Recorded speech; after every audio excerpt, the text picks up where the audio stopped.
You are watching Access LaPorte County, Channel 97. Coming up next is July 15, 2024 meeting of the Michigan City Board of Public Works and Safety.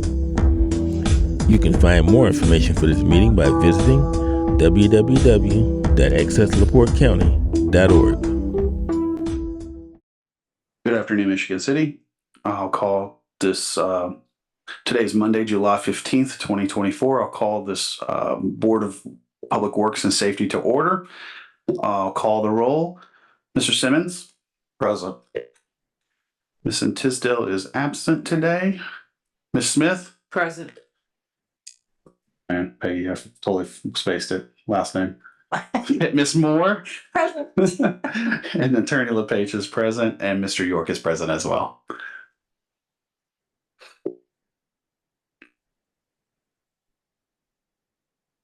Our first order of business today is approval of minutes for a regular hybrid Zoom meeting for July 1st, 2024. Motion to approve. There's a second. Support. Call for the roll. Mr. Simmons? Aye. Mr. Smith? Ms. Smith? Aye. Ms. Moore? Aye. Chair votes aye as well.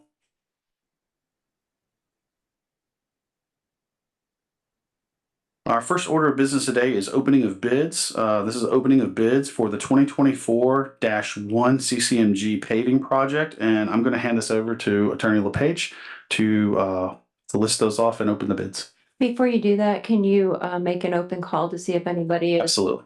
Okay. Are there any other bids that should be submitted today from the public? Anyone in the public here today that would like to submit a bid? Okay, hearing none, I'm going to close that and close bids for today and hand it off to Ms. LePage. Thank you. So the city has received 2 bids. The first one is from Reith and Riley.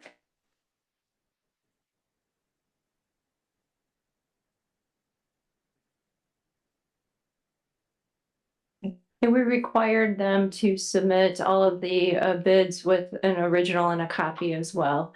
So the first base bid would be $2,850,188.57. So 2,850,188.57. We also have alternates. We have Division 1, which would be Franklin Street alignment, which alternate A1, which is the curb and gutter removal. That alternate A1 is $17,340. Again, $17,340. Alternate A2, which is the decorative piano key crosswalk, $30,385.80. Again, $30,385.80. Division 2 alternate, which is the Michigan City Golf Course cart path paving, is in the amount of $236,811.73. Again, $236,811.73.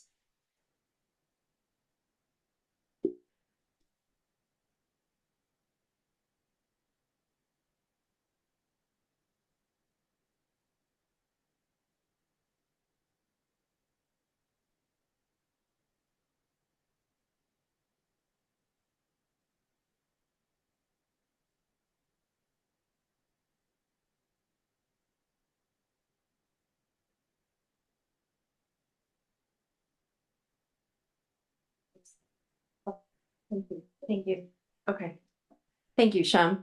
I'm sorry, let me go back. Division 1, the actual total base bid amount is the $600,866.78.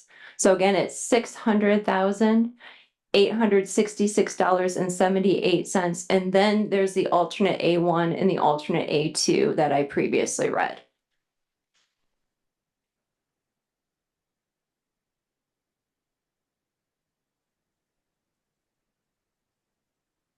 The second is from Milestone Contractors LP.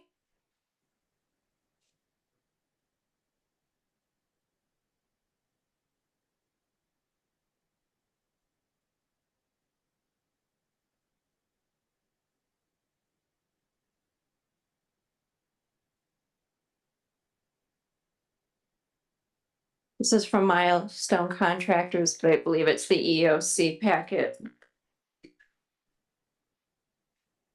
It is.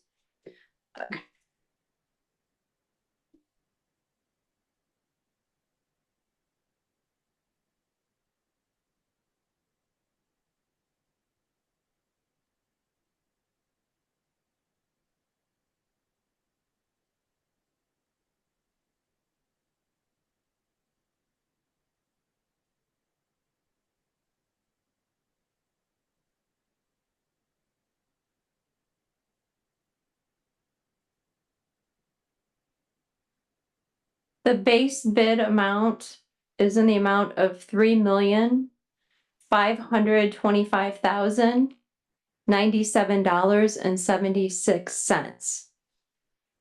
3,525,097.76.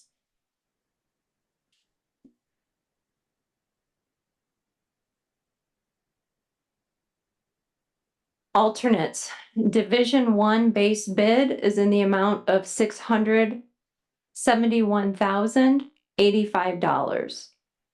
Again, $671,085. Alternate A1, $25,960. $25,960. Alternate A2, the decorative piano key crosswalk, $8,598.60. Again, $8,598.60. Division 2, which is the Michigan City Golf Course Cart Path Paving, it's in the amount of $303,210.73.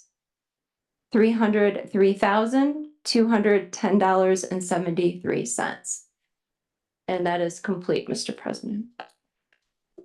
At this time, I think we should make a motion to send this for review to the city engineer.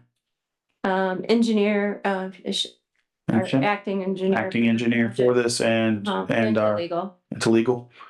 So I think appropriate motion would be to send this to our global engineering for review, our city engineer for review, and our legal team for review. Do I hear a motion to that effect? I make a motion. Support.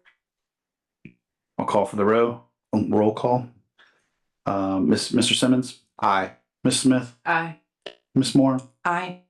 Chair votes aye as well. So we'll send this for review and for recommendation, hopefully in our next meeting. Thank you. Next order of business today. Today we have, I'm sorry, I jumped ahead. Approval of new request form. Madam Clerk, Isabel Galvin Ellis is requesting the approval of a request for administrative appeal form.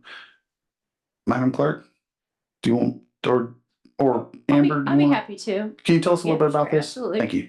So there's certain ordinances that the city has enacted that sets forth rights for administrative appeal. And what I did is I outlined all of those situations where someone would come in front of this Board of Works and Safety, and request an administrative appeal. I figured it would just be easier to have a form, have a checkbox for everybody to use, for simplicity's sake. So just ask the board to approve this and the use of this form. Are there any questions regarding this form from the board? Do I need to open it for public comment? Mhm. I'll entertain any public comment regarding this. Okay, anything online? Okay, hearing none, I'll close public comment. Any other concerns by the board? If not, I'll entertain a motion. Motion to approve. Support. Call for the vote. Mr. Simmons? Aye. Ms. Smith? Aye. Ms. Moore? Aye. Chair votes aye as well. thanks for putting that together. Our next order of business is a draft ordinance, and I believe this would be, if we approve this today, we would send this to the council for approval. The draft of proposed ordinance creating section 26-65 in chapter 26 of the Michigan City Municipal Code to limit the number of employees/agents allowed to canvass under a door-to-door solicitation license. And I'm going to hand this off to Ms. LePage to tell us, Attorney LePage, to tell us a little bit about this ordinance. So as the board knows, over the last few meetings, we've had numerous individuals coming to this board requesting a door-to-door solicitation license. In their request, they have listed multiple employees that would be acting underneath that license. Based on the feedback from this board, I put a draft of an ordinance together that would limit each business to 5 employees that would be able to go door to door. So I wanted feedback from this board before taking it on to the council if this would meet this board's approval and recommendation to the council. Any comments from the board? I just appreciate our attorney bringing that forward and formalizing it is much needed. I concur with her. I did review the ordinance. It's in good shape. I thought it was, I mean, it seems to capture what we were saying in the last few board meetings. And I think if I would recommend that we send it forward and let council kind of ponder it as well and see what their thoughts are and have some back and forth discussion with them, or maybe they think it's reasonable as well. But I did think it was a good ordinance, and thank you for putting it together so timely. I agree with you and Councilman Simmons, because while we always want to have open door and work with the public and different businesses that want to come to Michigan City, we do still want to have control over, or at least limit how many people are going door to door, because I know that's a huge concern. So I think it's a great ordinance as well. So I'll be voting for it. S'more, did you have something you wanted to say? I don't want to put you on the spot. No, I'm just gonna say, I hope everybody gets a new roof. Good call. I will, any more comments from the board? If not, I'm gonna open it for public comment. Any public comment? Yeah, Tommy Klovic, 1316 Ohio Street. I know you're working with Baker Tilly, but we really need to look at the fees that we're charging these vendors and other things. I know one thing that I looked into, it's the fee that the city of Michigan City is charging right now for the Michigan City Fire Department to provide the fire coverage for the town of Potawatomi Park. Now, Chief Legault told me that wasn't negotiated back in 1980, and we're only charging like a very nominal per call fee. We should charge them a pretty hefty base rate and a per call fee. Thank you. Any other public comments on this ordinance? Anything online? Okay, hearing none, I'll close public comments. Any other comments from the board? Is there a recommendation? Is it a recommendation to send it, or is it would a be a formal vote? recommendation. Yeah. So if you guys could vote to make that recommendation, but just to address Mr. Klovic just real quickly, the issue of fees will be addressed, but it's gonna be collectively with the whole project that Baker Tilly is doing, so. Yes, and we'll have, I assume, workshops with council and things of that nature. What is the pleasure of the board? We'd like to send this forward to the council with a favorable recommendation? Make a motion to forward it on to the council for their recommendation. Second. Hearing a first and a second, I'll call for the vote. Mr. Simmons? Aye. Ms. Smith? Aye. Ms. Moore? Aye. Chair votes aye as well. So, well, thank you. And thank you, Attorney LePage, for putting that together. I know you're really busy. Our next order of business is inventory of traffic signage. Councilman Don Prespolinski is requesting the inventory of all snow route signage and to seek new informative signage. Councilman Prespolinski, the floor is yours. Good afternoon, board members. City Councilman Don Prespolinski, 215 Gardena Street. And I just thought, since this is as I ride around the city, there are signs in place, but I think that we need to take a inventory and give us plenty of time that if we do need to put in more, snow route signs, that we do it before the big snow falls after January the 1st. And we get 2 feet of snow and everybody's scrambling like, what's a snow route? What isn't a snow route? And just to inform the public that don't park in these areas, because I think snow route in effect goes, because I've seen some signs today that say if there's more than 2 inches of snow on the street that you can't park there, it's a snow route. 2 inches of snow isn't a lot. It's only about like that. So I don't know if we consider that a snow route. It may be in the ordinance. I can't remember the ordinance right offhand, but yeah, so that there's an instant. And also there are still small snow route signs up that are probably, I don't know, 2.5 inches tall by maybe 5 inches wide that are faded off, that were probably put up back in 1970 or somewhere in that neighborhood.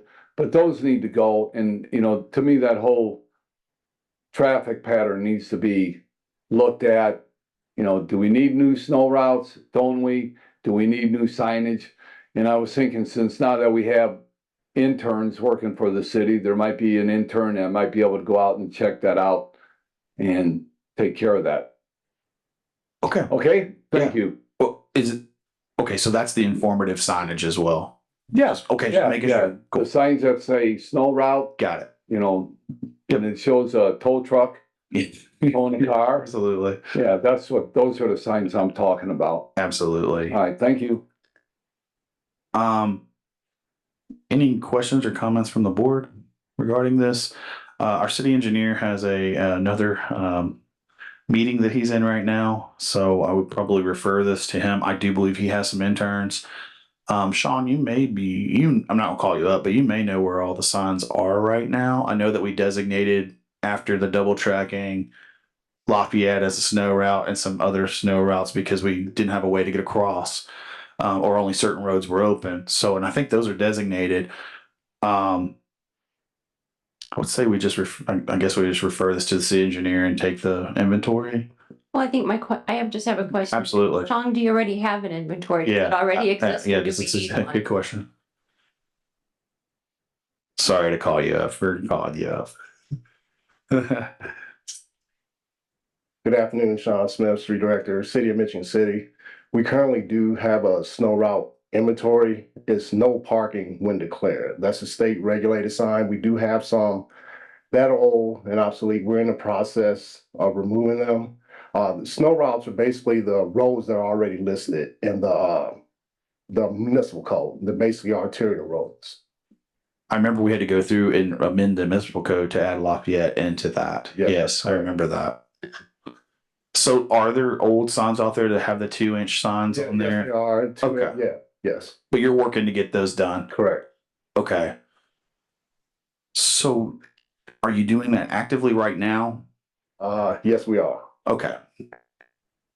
So if we put this on our pending list, should we do it for like next month? When do you think it would be? 1 month, it's fine, it's fine. 1 month meaning September? Yeah. Board of Works in September? Would that be Yes, we enough? should have a full count on all new signs plus revise. I'll take all those signs down and put to the state regulated ones. Let me open this up for public comment. And Sean, thank you. I'll take public comment. Yeah, Tommy Kolovic, 1316 Ohio Street. Thank you, Councilman Don Presby, for doing all these snow route signs. They're looking pretty pathetic, especially around like the 9th Street corridor, like between Ohio and probably all the way down to Lafayette. They're like totally roached out. You know, it's not very impressive, you know, for like our visitors, especially if our investors coming from out of state to see these type of things are kind of more reminiscent of other things they see in other cities around here. You know, don't mention their name, but you know, it's just a good image on the city. My suggestion would be maybe like take the signs down, you know, like Don said, they probably go back all the way back to the Bob Beeler administration when they were put up. Maybe, you know, like take them down like around Halloween and then put them back up at St. Patrick's Day after the snow, so they're not going to be up there 365 days a year. It's just, you know, it would make perfect sense if we get new signs, make them always stay. keep them stored in the Chrysler Building, 11th and the Boulevard. You know, I know these signs are expensive, but they really need to be replaced. Thank you. Any other public comments? Scott Melanturner, Kenwood Place. Sean sort of brought it up. One thing that always confused me coming to Michigan City was snow route when mayor so orders. As ordered, yeah. So is my understanding that that's now obsolete and those need to be removed? No, it's the 2 inches that need to be Okay. removed. It's as declared in our ordinance, if I'm not mistaken. Sean, correct me if I'm wrong. You get out there and are doing this boots on the ground. It's as declared by the mayor. And I do believe she makes a formal declaration of the ordinance. She would make a formal declaration. Because like of that. Councilman Prismalinski said, 2 inches of snow is, It's ambiguous to some extent. yeah.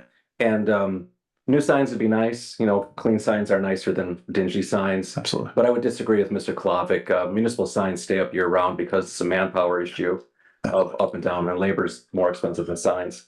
Thank you. Absolutely. Councilman Prespolinski. Yeah, what I have a question for Sean. So like on Franklin Street, all right, from 11th down to say Amesfield or for the Cold Spring Ave, you know, where you have the cutouts for parking. So when the snow, you know, ordinance is in effect, people cannot park in there. Is that true? I don't know.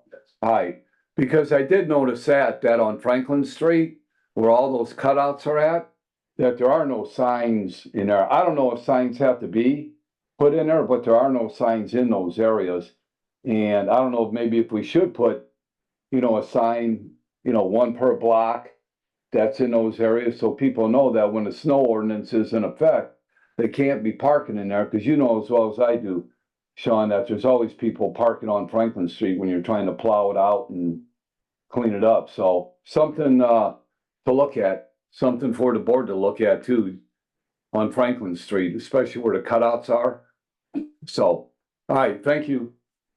Any other public comment? Any other public comment online? I'll close public comment on this. Sounds like Sean is in the midst of handling this over the next month.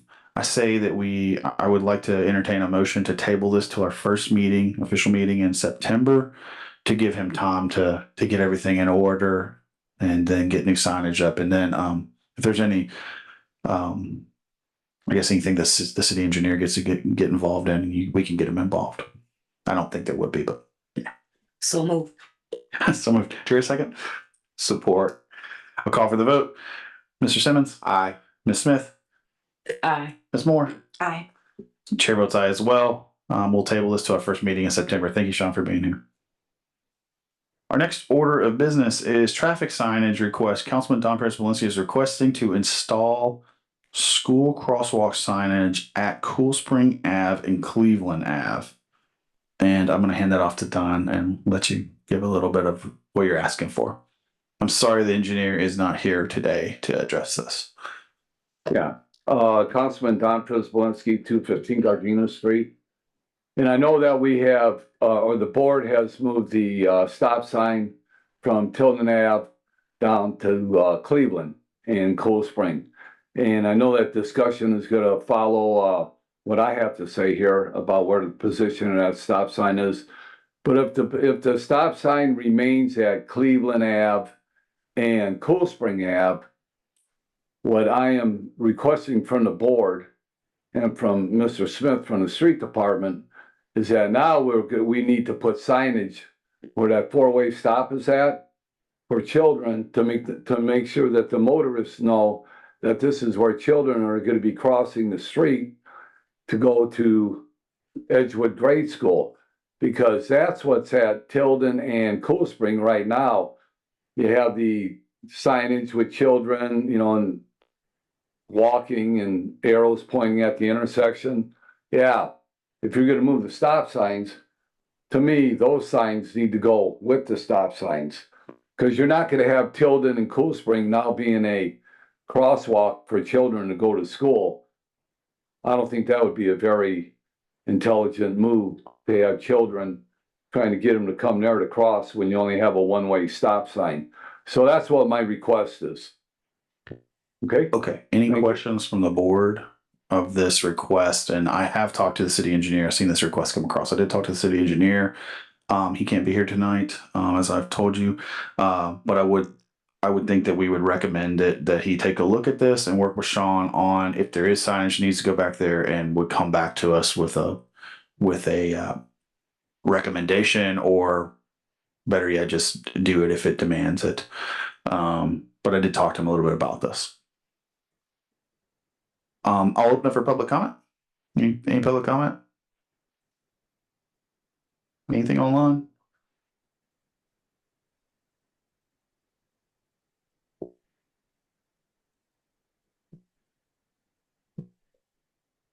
Hi. My Name name and is address. Leventa Fleckenstein. I live off of 414 East Coast Spring. Okay. Actually, the stop sign is literally right there on my front yard.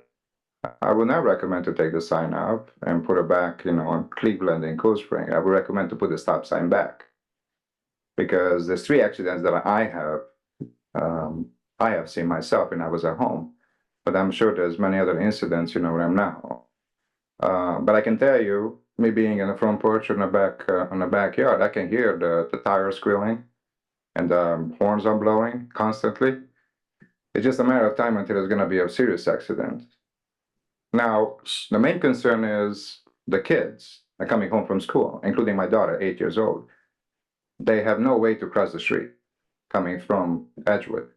The only way they can do that if they go up to Cool Spring until the intersection. Nobody's going to do that. That was the only pathway for them to come this way from Edgewood, because on the other side, there is no 4-way stop sign. Excuse me. So that was the only way for them to come home.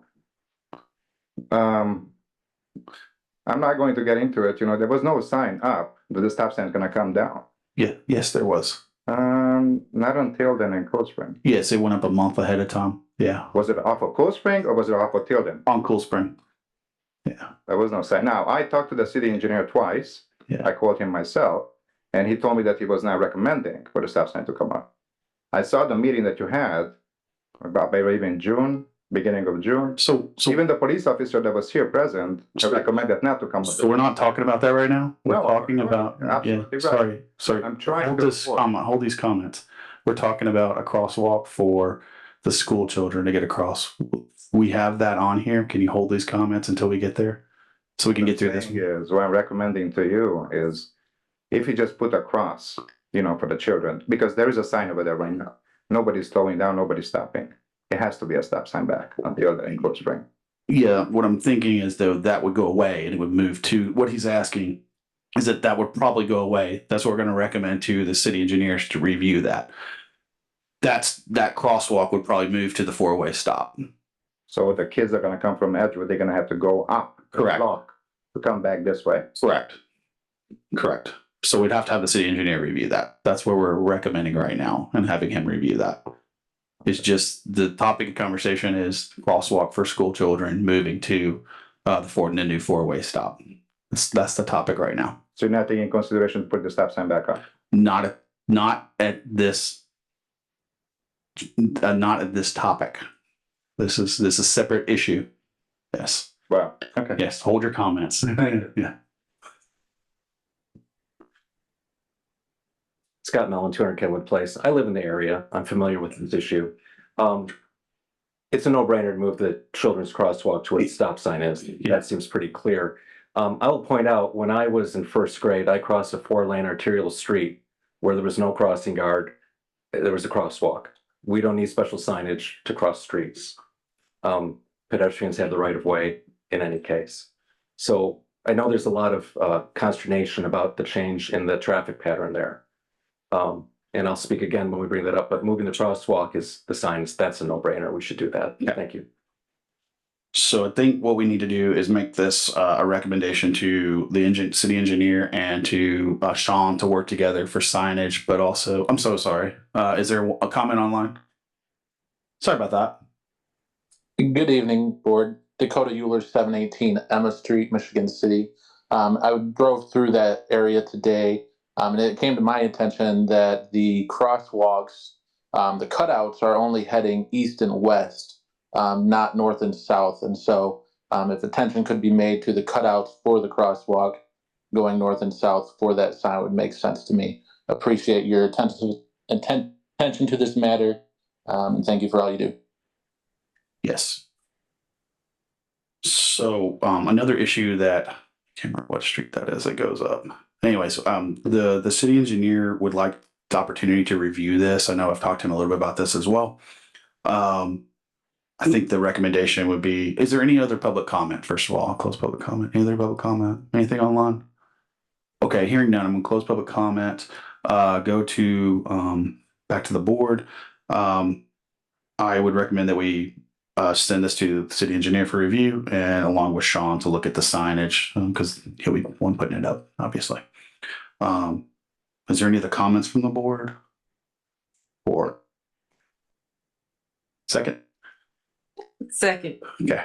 Support in a second. I'll call for the vote. Mr. Simmons? Aye. Ms. Smith? Aye.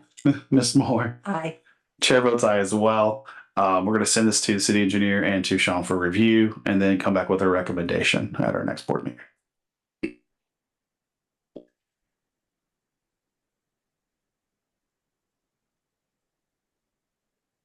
Okay, our next order of business today is moving of a bus stop. Councilman Don Prespolinski is requesting to move the bus stop at Alfred Street and Franklin Street back approximately 8 feet to clear line of sight.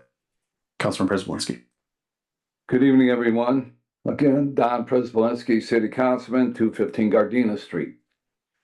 So, Alfred and Franklin Street. For those of you that don't know where Alfred Street is at, that is where Goodwill and Franklin meet. It's just south of the Ivy Tech College right there. And the issue with the bus stop has been an issue since that bus stop was put in. I don't know, and I would encourage all of you to go to that intersection and look at it.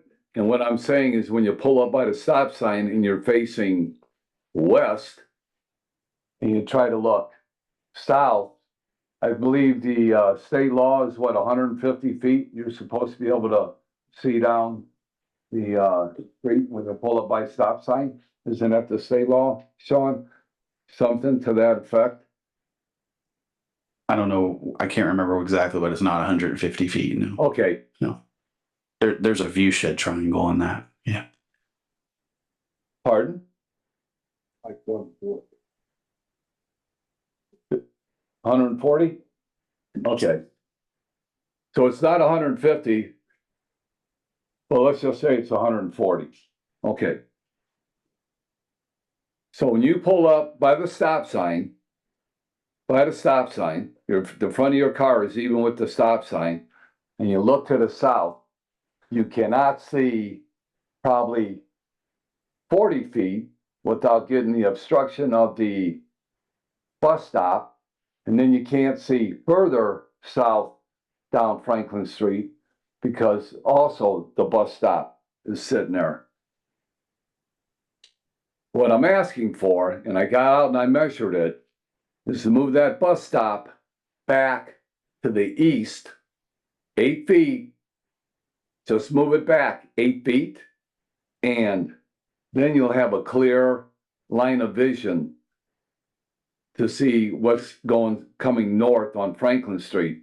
Because right now, what you have to do is you pull up to the stop sign, you look to the north, you look to the south, hope to God nothing's coming up from the south, out of the south, and then you got to pull up by the street to get another look.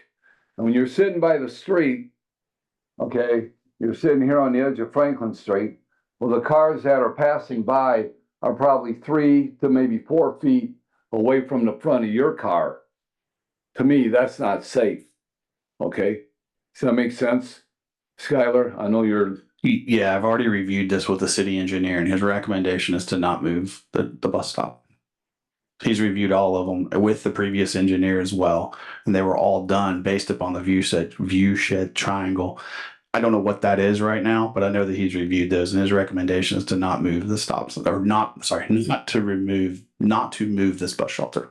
Okay, well, I think one of the issues are with the city engineer possibly not wanting to move these is because they have to get permission from the property owners that own the property, because I think this bus stop will go from city property onto private property. Okay, so I don't know if that would mean purchasing a piece of property that would be 5 feet, let's say 40 square feet.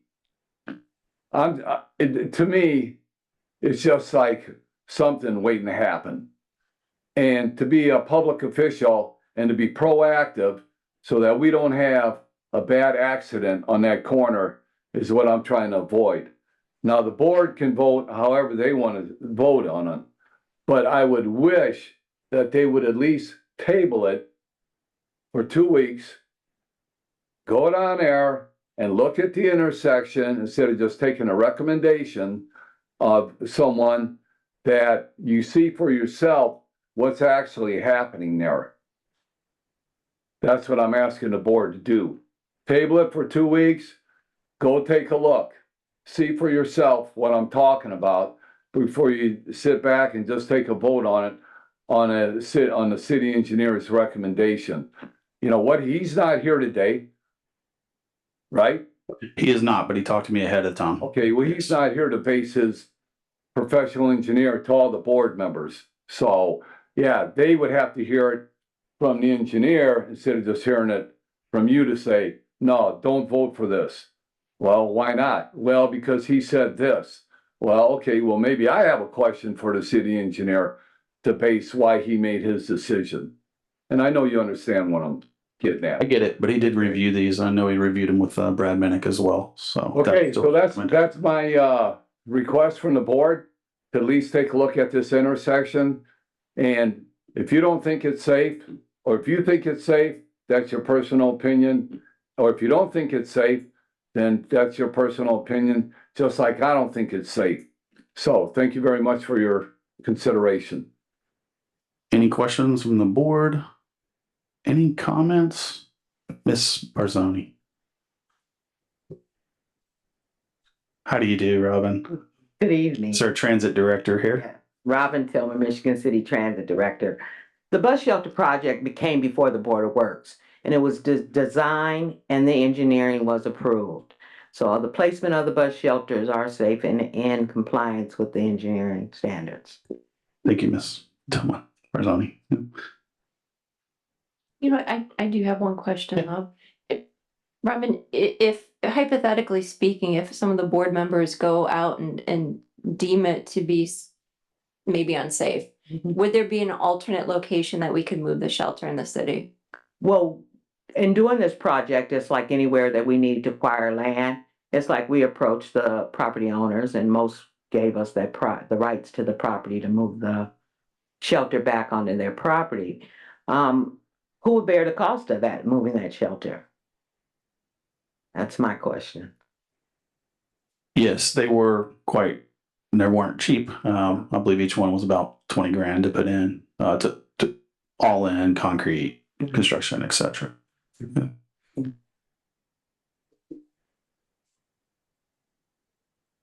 Any other public comment?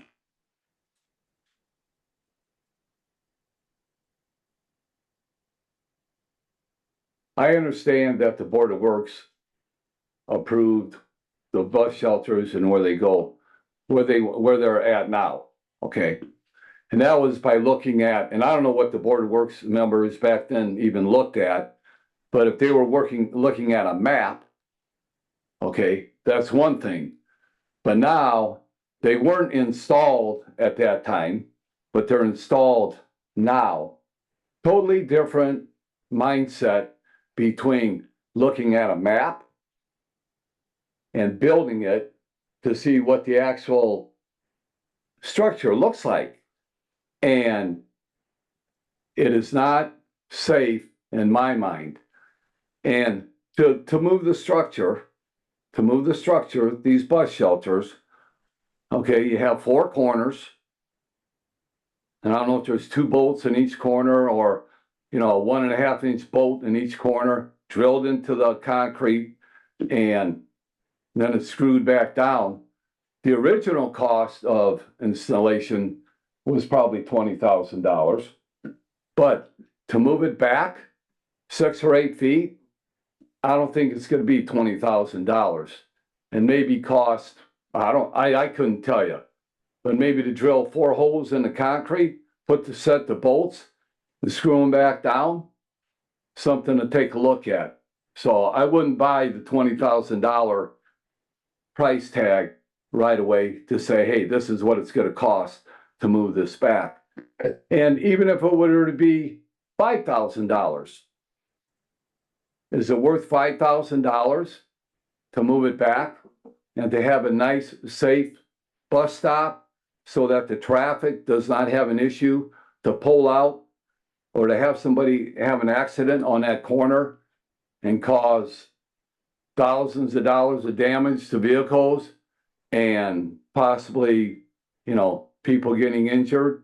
And I know you all understand my point, but that's what I'm getting at, would go take a look at it to see what it looks like in person. Thank you. Ms. Moore, did you have a comment? Go ahead, Scott. Scott Melantura, Kenwood Place. Clearly, these were all engineered and approved. There's often compromises in these kind of things, easements, right of way, private property. We can't just move it back 8 feet. That's somebody's parking lot. We can't just unbolt it and bolt it somewhere else. You have to pour a concrete pad. So here's my suggestion. Let's remove it. We can use that base for an art installation. Let's make sure it doesn't obstruct vision to the south. And then we can use it in a higher use place. Thank you. Yeah, Tommy Kolovic, 1316. So I remember that when we put we spent about 10 of them, $130,000 a piece just for the material. So they're basically just material. They were $13,000 a piece. Whatever they cost to install, it was probably up to $20,000. I'd like to see like a digital display with the GPS telling exactly when the bus is going to arrive at your stop. I think that'd be like we can go to other bigger cities like we have. And that's my other comments. Ms. Moore, did you have a comment? Go ahead. Hold on, we'll let Ms. Moore speak. Go ahead. I do have, and I understand completely where we've been and where we are now. I do have a concern about a different stop, which is the one at Barker and Woodland. Only because that is a major thoroughfare that's going to go from the south side to the north side of town. And people are not, you have to stop, go inch, and it's very difficult to see the traffic pattern. That one does concern me. I think that part of it is because you can't see through the bus stop anymore, which maybe there's a couple of them that could change. I don't know, but I think before you could see through and now you can't. That may be part of the issue. Ms. Smith, you had a comment? That's good. A couple questions. Sorry, I just got a couple questions. Robin, when were the shelters installed? How long have they been installed? So they've been in for a few months? Yeah. Has there been any accidents at this location that you're speaking about, Mr. Preselinski? You're not sure? I'm not aware, but I didn't think there had been any. I think moving them could be costly. I think my question to you actually was, how did you choose the locations for the bus shelters? Most populated areas. The most populated, Your heavy haul routes, right? heavier ridership. So the suggestion to move it, I think That actually at Alfred is one of our more popular stops. It's like it has a shopping center and So destination with the popular stop. school. So it's really populated, Okay. So it's well used, often used. yeah. Okay, that's all I had. And it's frequented by 3 of our bus routes.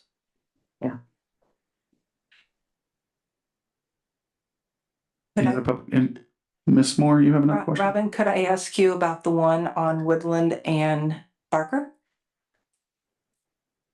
That is also a heavy haul route Is it? right there in that location. It's out and it's on a narrow, no sidewalks in that area. So it's like we tried to just like accomplish a space that allowed people to get off road to wait for the bus. So we went back off the road some distance. What I've observed is the habit of the driver. They're so used to going to that intersection, being able to look down and do a bump and roll and keep going. That's what I've observed. Actually, the shelter is requiring them to stop and look. Yeah. Before proceeding. That stop was in a ditch. Yeah. The The bus stop. yeah, it was literally Was the in a stop ditch. was in a ditch. There. Thank you. Any other comments? Just one more comment. Is whatever the board decides, please don't consider removing the bus stop that was mentioned. Just like Ms. Tillman said, that's probably one of the heaviest used bus stops, because you have Goodwill right there, and you have the Save-A-Lot, right? Save-A-Lot grocery store right there, and I know a lot of people use it. So there's no way am I ever going to say, take this bus stop out. So hopefully you won't consider that suggestion. Thank you. Any other public comments? Any comments online? Okay, I'm gonna close public comments. What is the pleasure of the board? Do we have a recommendation? Comments, questions, concerns? Can we table until the next meeting? I would like to go out and look at that myself. I know Alfred is, you say Alfred Street and most people are like, where is that? I know where Alfred is. Sure. Is that your motion, official? Yes. Second. All right, here's a motion. I'll call for the vote. Would we table this to our first meeting in August? Next meeting. August? Yeah, August. I'll call for the vote. Mr. Simmons? Aye. Ms. Smith? Aye. Ms. Moore? Aye. Chair votes aye as well. And hopefully we'll have our city engineer here as well at the next meeting. I'll talk to him in the intro. Our next order of business is a road closure for special events. Michigan City Football Hall of Fame and football team is requesting to close Washington Street between 11th and Ames Field for their inaugural 5K race and walk fundraiser on Saturday, September 14th, 2014 from 7:45 a.m. to 10:30 a.m. Mr. Garbacek, how are you doing today? I'm doing great, thank you. Daryl Garbacek, 1819 Tennessee Street, and here tonight in care of the Michigan City High School football team and the Michigan City High School Hall of Fame committee. And our event is called the Finish on the 50. It will be our inaugural 5K race walk, and it is a fundraiser. Myself and Bruce Hirsch from the Hall of Fame committee and Traffic Commander Brian Wright got together and came up with the route. We did include a diagram in the packet, and we are requesting within the route just one road closure, and that would be Washington Street from 11th on the north side to Ames Field. I'll quickly mention that the football team and the coaches, the Michigan City High School ROTC, and a Michigan City High School student will sing the national anthem, and I'll be participating. This is on Saturday, September the 14th. The previous evening, Friday Night Lights, there's a home game at Ames Field. So we hope to see folks out there as well. And at halftime of that game will be the 2024 Hall of Fame inductions. We're also encouraging and promoting and hoping that families will participate in this from a wellness aspect, and you don't have to run it, but come on out and walk it and enjoy it. It's all about fun. It's a non-competitive sort of situation. So I'd be happy to answer any questions the Board of Works may have. Thank you, Mr. Grabacek. Any questions of the petitioner? Mr. Wright's gonna help you with the street closures and everything of that nature. Are you ready to get all that? Yes, correct. And the EMA? volunteer, EMA, yeah, thank absolutely. you. They will be participating as well. And yes, he was confident that we could arrange it. The other less traveled routes and crossings. That's pretty early in the morning as well. And that was the other recommendation. Ms. Attorney LePage, you've looked at everything. Everything's good when you're in? Yes, everything's fine. Okay. Any other questions from the board? All right, I'll open up for public comment. Yes, Tommy Kolovic, 1316 Ohio Street. I strongly support this. I'm been a Michigan City, Pop Warner High School, cheerleading, college, collegiate. We've done it all the way through. Family since 2006. I know my young man, he's going to be actually enshrined in the Michigan City Football Hall of Fame 27, Mr. Buck, one of the greatest athletes in the history of all Michigan City high school sports. And we just had Braden Fisk. He just signed a 5-year, $9.5 million contract with a $3 million signing bonus, play for the Los Angeles Rams. So I really support this. Thank you. Any other public comment? Anything online? All right, I'll close public comment. Motion to approve. Support. Hearing a motion, here's a first and a second. I'll call for the vote. Mr. Simmons? Aye. Ms. Smith?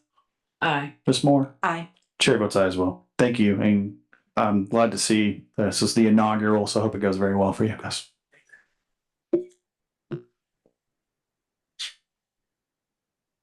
Our next order of business is a mobile food vendor license request for Gary Marchese at 111 Georgia Ave is requesting a mobile food vendor license for his hot dog cart that will be placed at his home at 111 Georgia Ave.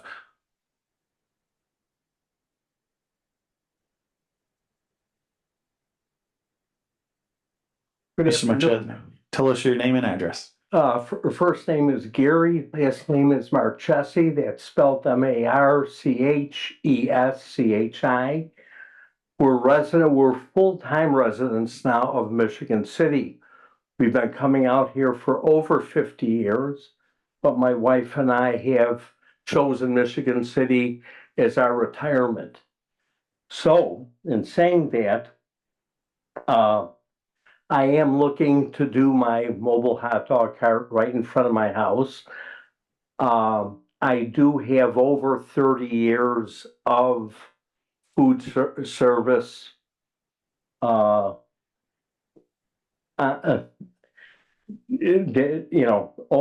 30 years of food service. I've done a number of jobs I'm currently employed at Michigan City area schools, and we do fundraisers for their plant sale for Michigan City area schools transportation. I've also done work for Queen of All Saints Church, which we are members of here in Michigan City. So I do have the experience, the know-how to perform this service. At 111 Georgia, bus stop 3 is a lot of people do go to the beach there.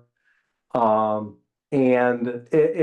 I think it adds to the area, and that's not just my assumption, it's from the people too.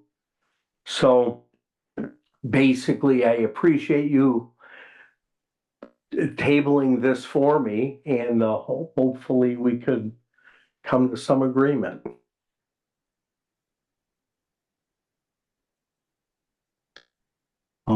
Okay. I do believe we've had planning review this, or zoning administrative review this.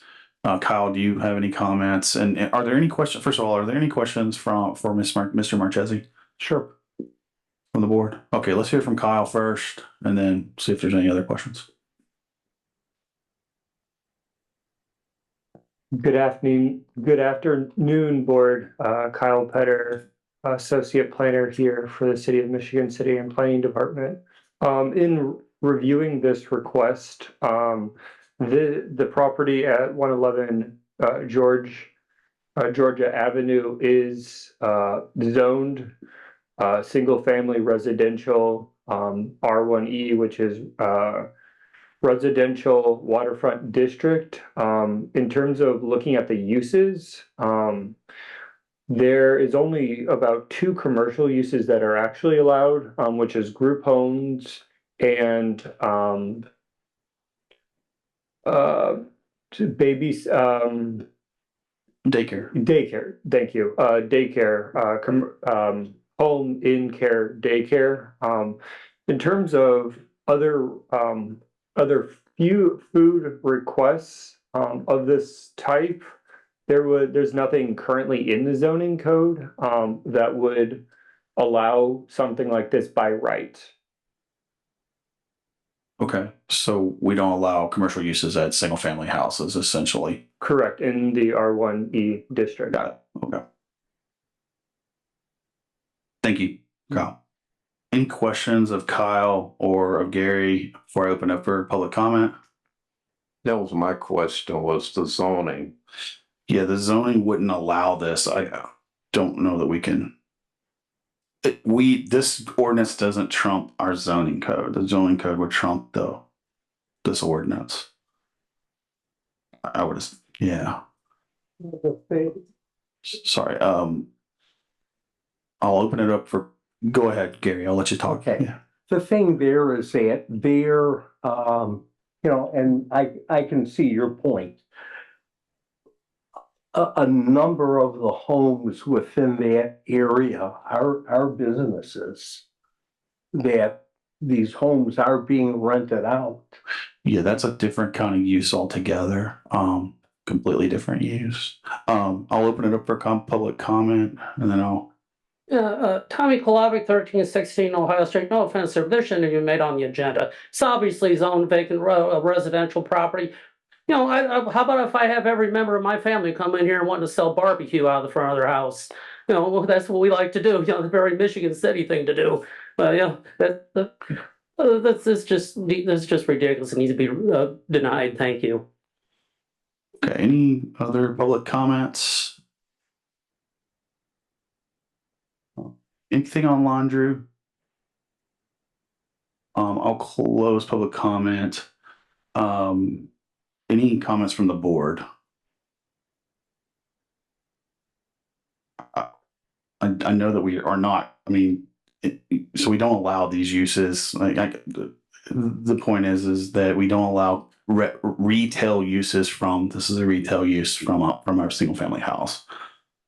They would have to be on something zoned that could have a commercial business, hence downtown, CBD1, B2, B1, something like that. That would allow us to do that, to grant it.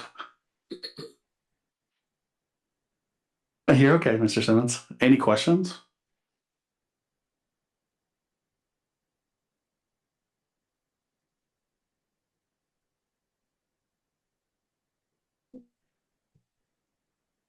I'll make a motion to deny based upon the zoning requirements. Do I hear a second? Support. I'll call for the vote. Mr. Simmons? Aye. Ms. Smith? Aye. Ms. Moore? Aye. Chair votes aye as well. So what you'll need to do is choose another location that would allow this use there, such as a B1, B2 is probably what you're going to be looking for. Something downtown would allow that. There are other rules that go along with the mobile food vendor license. But that's what you would need to choose to bring it back to the board. So, and Kyle can help you with that. If I could ask you this then, where Swing Bellies used to be. That's zone B1. And if you can talk to the owner, that might be a potential for you. Okay. Absolutely. Yep. I'm not saying that we're going to grant it, but what you need to do is work with Kyle on there is a proximity and things of that. So Kyle could help you out with that a little bit. I appreciate it. Yeah, thank you. I have one more further comment. Oh, that's okay. Gary, Ms. Moore has a comment. If you do pursue that avenue, it does not look like your application for a food vendor to the county has been completed. You would need to do that also. Absolutely. I mean, we have done work where we needed a county permit. So Yeah. so we can handle this. So, Mr. Marchese, just work with Kyle. Kyle can help you choose a spot and review the zoning for you. Thank you, Kyle. Thank you, Gary.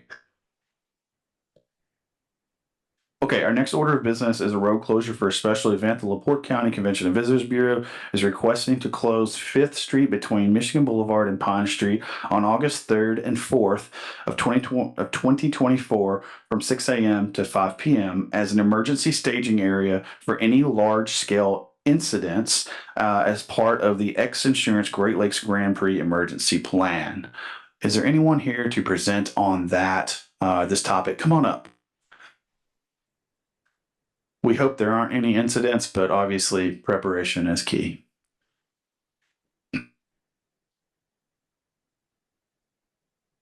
Good afternoon, Scott Miller, Race Director for LaPorte County Convention and Visitors Bureau. I live 2088 North 150 East LaPorte. What this is, for all of you that have been around for the last 15, 16 years, this event has gotten bigger than what we could ever imagine it to be, in a good way. What we did was we had an emergency, kind of got all the entities together, fire department, police department, all of this. And what we decided was we needed a place to gather in case there was a mass casualty situation. A boat comes up on shore and hits the crowd, or, you know, we did multiple, you know, we had a tabletop discussion about it with multiple different events. And we thought in case we had to bring in separate entities as far as ambulances, police cars, helicopter landing LZs, things of that nature. And then correct me if I'm wrong, you guys are gonna close it, open it back up. I'm just gonna ask the question, does it make sense to close it just for the whole entire weekend? Yeah, that's Instead of close, open, so that we don't take a chance that people, I know you're gonna tell people not to park there. Lord knows that people don't read signs and they may park there and then you're in a tow situation. Does it not make sense just to close it for the verbiage should have said it should have been closed the entire week. Okay, I talked to Terry a little bit about that and I was like, why don't we not just do that? So, and I agree. Any questions of Mr. Miller? Where, in the past 15 years, where was the previous staging? For the Honestly, we didn't have one. We didn't have one. Yeah, but with our emergency plan that we've got in place now, we were past due in getting something in place and we've gotten lucky so far. And we want to get ahead of that so it doesn't happen. Yeah, Terry told me that. I think we're very lucky to have someone like Terry to help us kind of guide us. He's been involved in so many things like this, and with you involved as well. This makes total sense to me. And I know that the other issue was getting a helicopter landing, and this one has all the clear area. It has a couple of clear areas for a helicopter to actually land if we need to evac. So, any other questions of Mr. Miller? If not, I'm open up for public comment. Open up for public comment. Anything on laundry? Hearing none, other public comment. I'm gonna close public comment. Any other questions of Mr. Miller? If not, I'll entertain a motion. Motion to approve. Support. And we would be closing this for the whole entire weekend, not close open. We're gonna close it from. It would be basically, I would say, August 3rd through the from 6 in the morning until about 5 o'clock in the afternoon on the 4th. On the 4th. Okay. Yeah. That way it gives everybody, the crowd. I just think that makes sense. And if you needed to park something there overnight, emergency wise, that it just makes sense in my opinion. So be a little proactive, and it's a large street and it's not hugely traveled or populated. So I'm sorry. I heard a motion and a second. I'll call for the vote. Mr. Simmons? Aye. Ms. Smith? Aye. Ms. Moore? Aye. Chair votes aye as well. Thank you so much, Mr. Miller. Thank you. Okay. Our next order of business is a request for a stop sign. Nanette Domkowski, 412 East Cool Spring Ave, is requesting to have the stop signs at Tilden Ave and Cool Spring Ave put back up. Miss Domkowski, the floor is yours.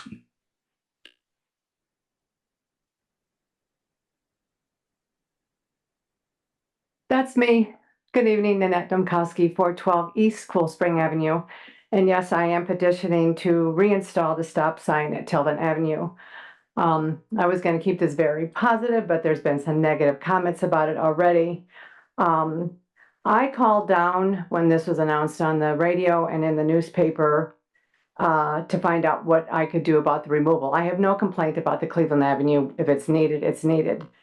I was told by the city engineer, clearly told by the city engineer on 2 occasions, that he guaranteed that the stop sign at Tilden Avenue and Cool Spring was not going to be removed. That's what he told me. So because of that, we did not attend the Board of Works meeting in June to have this discussion. So I've seen all the preparation of the signage that went up for the new stop sign at Cleveland and Cool Spring Avenue. I live at 412 East Cool Spring Avenue. That's 3 houses down. There was never, ever, ever any signage saying that they were taking the stop sign down at Cool Spring and Tilden, ever. All of a sudden that next morning, the stop sign was down. I was at my home the entire day and there was nothing but screeches and screams and steers and honking, and it's been that way ever since.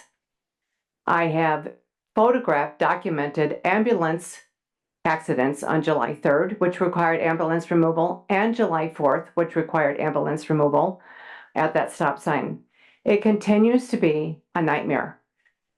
People at Cool Spring now are getting the little bit idea that they can go ahead. The people at Tilden are still running through.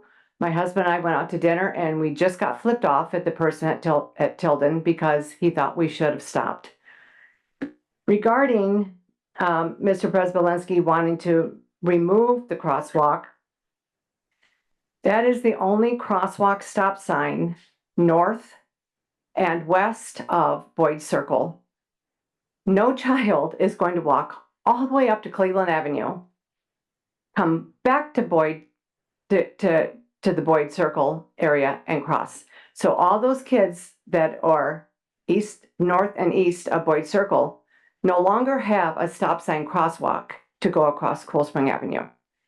It's a 3-way stop sign and it's always been problematic anyway. I mean, I asked someone to go back and check the accident reports, and there have been lots of accident reports. Shem just had his entire mailbox blown out of his home a while back just from an accident there that was not related to this. I can't even remember how long that's been. So,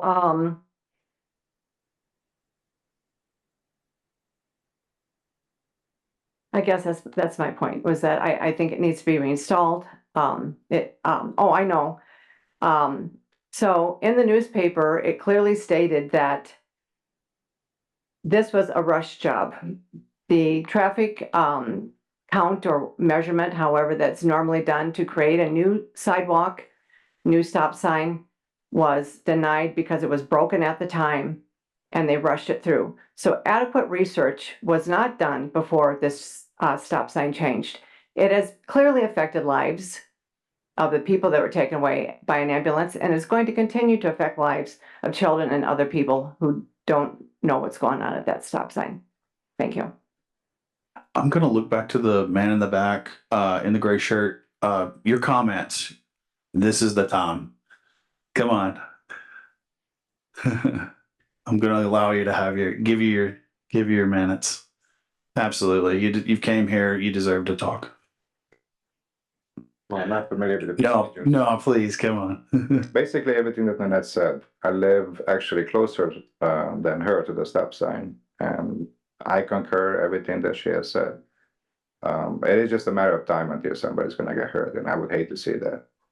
I can walk my child to the school. You're right, but Cool Spring is one of the streets. It's a main street in Michigan City that has a nice sidewalk. On the weekends, everybody walks their dogs. watch their kids, ride a bike. And you can see them, you know, trying to cross the street, and they can't. They used to use Tilden and Cool Spring. I do understand that the flow of the traffic is better, you know, if the stop sign is not there. But I would choose safety over the flow of the traffic. So,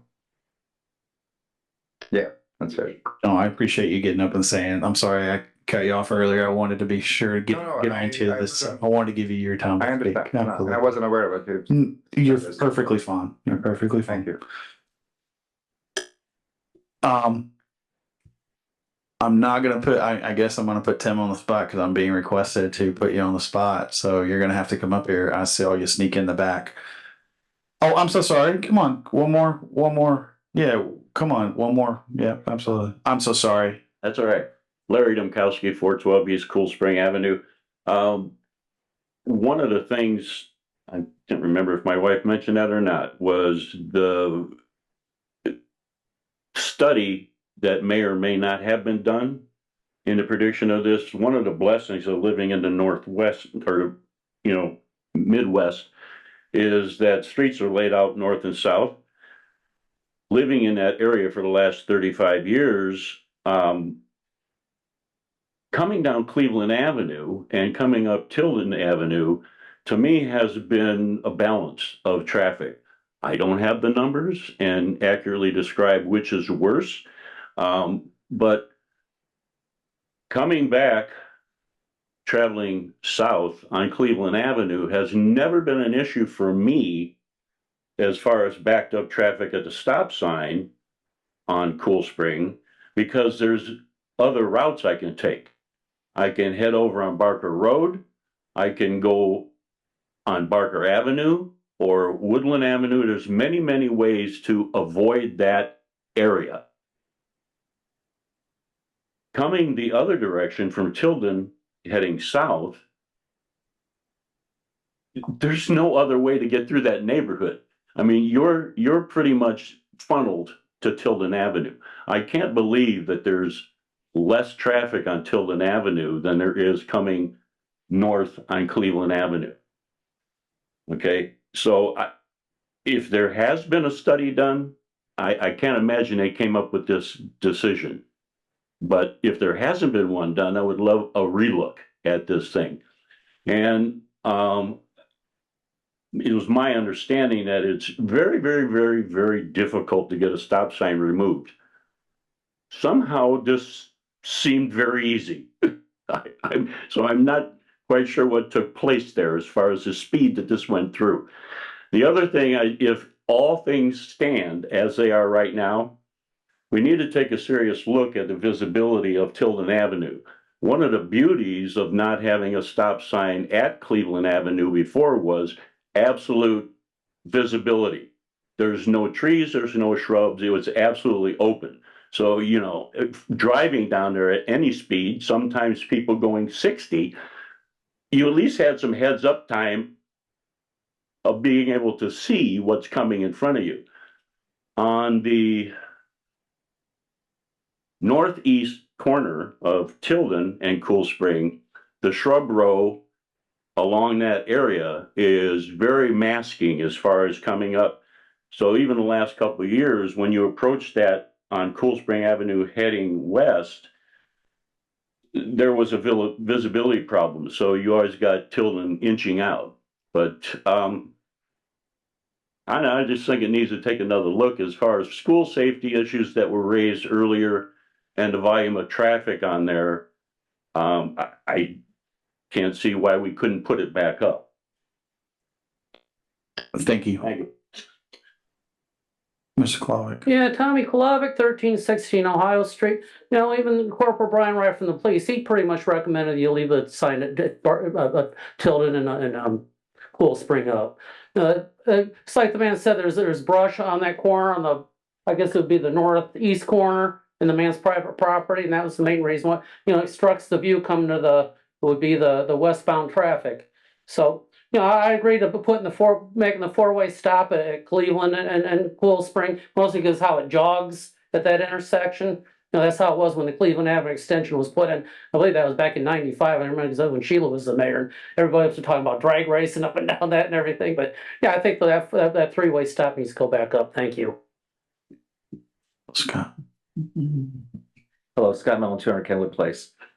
Clearly, this has brought up a lot of passions. A couple points of clarification. There, in fact, was no signage at the Tilden intersection saying that sign was going to be removed. There was signage saying we're getting a new stop sign at Cleveland, just as a point in fact. As far as it going through quickly, that request came through this board at least 2 meetings, if not 3, so everything was above board. Unfortunately, the traffic study never was done because, as Corporal Wright said, the counting machine was broken. I think many of us have seen huge backups on northbound Cleveland during the school year. Clearly, it's warranted there. Regarding the crosswalk, nobody's saying remove the crosswalk. We can still have a painted crosswalk at Tilden and Cool Spring. Pedestrians always have the right of way. The request was to move the sign to the crosswalk at Cleveland. At the last breakfast with the chiefs last week at McDonald's, I spoke to several police chiefs, and they all said, give it a month, this will settle down, and people will get used to the new pattern. I mean, that's third hand, but that's what they said. I've spoken in person with the city engineer, and I'm wondering if there's something in the traffic code that allows for temporary signage to be placed at the Tilden Cool Spring intersection, warning that there's a new traffic pattern. Something that gets people's attention, because people do have muscle memory that that's been a 3-way stop. Something as simple as a flashing light on an orange and yellow sawhorse saying, hey, pay attention, cross traffic really does not stop here, more so than the cross traffic does not stop sign. I also came across one of those ambulance accidents before emergency services had arrived. It looked like a teenage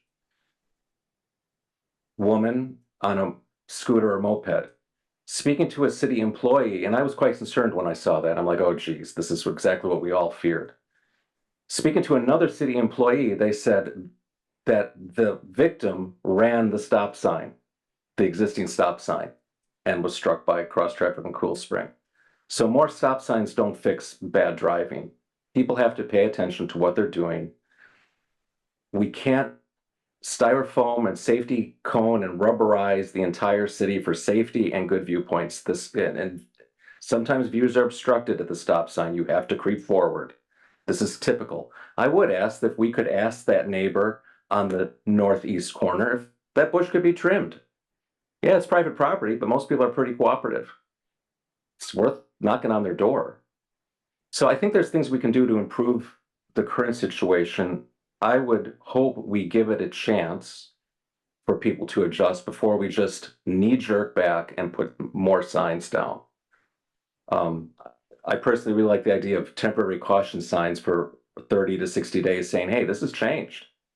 Pay attention. Thank you very much. Any other public comment at this time? I'm going to close public comment, but I am going to ask for Tim to come up here. Sorry, you got to come up. He shouldn't have showed up. Can I say something really fast? Is there a comment online? No, but I just want to let everybody know that there was a press release put out from the mayor's office about this about the stop sign being taken away and the stop sign coming up. Sure. And radio. And radio, yes. Tim, we'll give you some time to kind of talk a little bit about it. The stop signs on Cool Spring and Cleveland have been they're gone. I mean, that was the Board of Works decision to do. Yeah. So Tilden and Cool Spring. Or Tilden and Cool Spring. Sorry. Yeah. So to put them back up would be even more problematic at this point, because now people are used to them not being there. And if someone happens to slam on the brakes to stop, bam, we're going to have a full speed accident there. So it's hard to put him back. I think, we continue to monitor the situation and it will get better, as Scott mentioned. I mean, people are getting used to it. Can we do something with some additional signage, accents? Sure.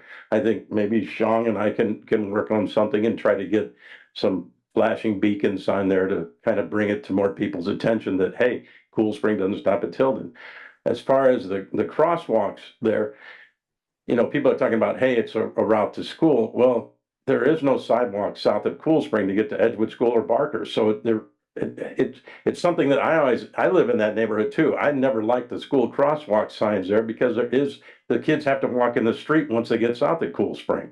So it's, you know, until we can get a sidewalk down to the Edgewood School, we're telling kids to cross there and then walk in the street, going the rest of the way down to school. So I never have liked that living in that neighborhood, but That's a good point. Sean and I will get together and try to come up with something to highlight that cross traffic does not stop sign. And I think getting everybody used to it and knowing when the school starts again, all the school bus drivers and everything are aware of that. It's going to be I think everything cycles right now much better than it has before, but we can take a look at traffic at the intersections and see if there is backup that's causing a problem. Until I've not seen it since I live right there, just a block away from Larry and Nanette. So we'll keep our eye on it and see how it goes. But at this point, I think it's been working fine. Okay, fair enough. So board, it's your decision, but I think if we try to put the signs back up, we're gonna have more problems. Any questions of city engineer, Mr. Warner? Mr. Simmons, I see you poised. No, I'm just suggesting that we put a warning signage on Tilden. I was of the opinion that we had. I thought we put cross traffic do not stop there. That sign is up. Yeah, the sign is up on the stop sign. That's something to bring it to more attention. I think we can work on something. Would this be a situation? Well, I don't think this flashing stop will do any good there. I mean, if you're still stopped, just a stop, you know, I don't think it would do any situation. And one thing we might need to do too is get a hold of a contractor that has been doing some of our striping and that, and see if they can grind off the stop bars on Cool Spring, because realistically, people think, well, maybe the stop sign was hit and it's knocked down, I need to stop. Yeah. Whereas if we get rid of the stop bars, that will be clarified for everybody. There's no stop there at Tilden. Okay. How long do you think it would take you guys to look at something temporarily? Do you want to come back and report to us? Just asking. Yeah, I mean, I think we can talk about it tomorrow and so try to come up with what we can do. So I would ask the board, just curious, would we entertain holding this over, looking at some temporary signage for Cool Spring, notifying people, hey, the stop signs are gone, and then have a report back at the first meeting in August? Would that be acceptable to the board? I don't want to put words in your mouth, but what's the pleasure of the board? So moved. Do I hear a second? Second. All right, I'll call for the vote. Mr. Simmons? Aye. Ms. Smith? Aye. Ms. Moore? Aye. Chair votes aye as well. So come back to us at the first of the August first meeting, and let's have another. Let's see where we're at with this. Okay, thank you. Our next order of business is a traffic sign modification. Scott Mellon at 200 Kenwood Place is requesting to convert the intersection of Kenwood Place and Euclid Ave from a stop sign to a yield, and Kenwood Place and Oak Street from a stop sign to a yield. Scott. Good evening, board. Scott Mellon, 200 Kenwood Place. Historically, these were yield signs.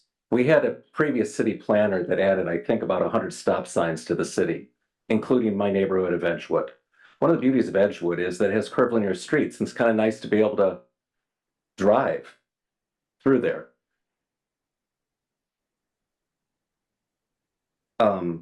So historically, both these, I would ask for more to be removed, but I'm starting with these two because these are low volume streets. They have great fields of vision. They're low traffic. There's not high pedestrian traffic. After all, yield does mean stop if there's somebody there anyway, or you can only proceed. You're supposed to proceed with caution when the way is clear. Going back to yield removes a conflict point, reflects reality that most people don't make complete stops. They roll through there allegedly somebody that lives at 200 Kenwood Place never stops there just out of spite because it should be a yield, allegedly. It gives Sean Smith back 2 stop signs he can use somewhere else. Corporal Wright isn't here today, but I spoke with him in the past about this, and he said, I can tell you how many accidents have been there. And he said 0. Third hand, but that's what he told me. So I would ask that 2 stop signs be converted back to yields as it has historically been. Just for those reasons. Thank you. Any questions from the board?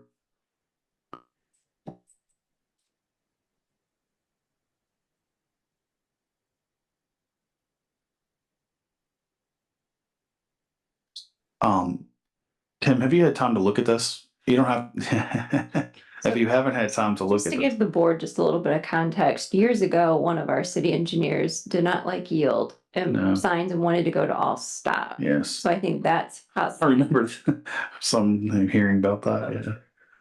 Yeah. Tim Warner, city engineer. I don't see a difference between going to stop or yield. I guess, I mean, everybody's treating those stop signs like yield signs anyway. Scott, I'm sure you stop every time you approach them, right? Complete stop, right? So I can have this police sit there and watch you and make sure you have a complete stop. Total inertia change. Okay. Yeah, I didn't think so. So it seems like a added expense to the city for no benefit. Is all I'm saying. So.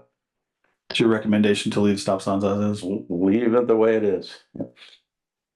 Oh, I'm sorry. I'll open it up for public comment.